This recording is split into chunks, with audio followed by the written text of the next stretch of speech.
Mimi nataka kushukuru rais wetu William Ruto kwa sababu ameamua kukutanisha Kenya, kuanzia hapa mlima mpaka Kisumu, kutoka mlima mpaka Mombasa, kutoka Marsabit mpaka Kisii, kutoka Kisii mpaka Western. Sasa tumekuwa kitu kimoja.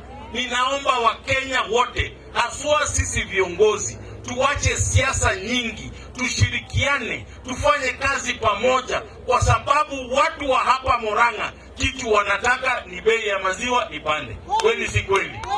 Watu ya Murang'a wanataka bei ya kahawa ipande.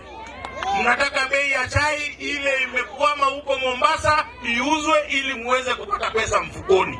Kwa sababu hiyo ndio kitu sisi kama Kenya Kwanza tuliahidi watu ya Murang'a na watu ya Kenya. Kwa hivyo sisi wote turudi kazini.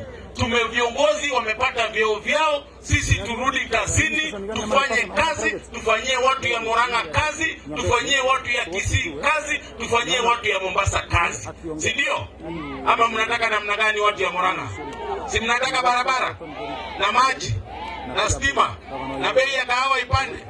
Yes, hiyo ndio kazi ambayo tuko nayo. Na tunashukuru rais kwa sababu yeye amekuwa mstari wa mbele, na tumeona leo hapa ile akipeana pesa ya sola ya watu ya kahawa, pesa ambazo zinaenda kusaidia wakulima. Hiyo ndio kazi ambayo tunataka.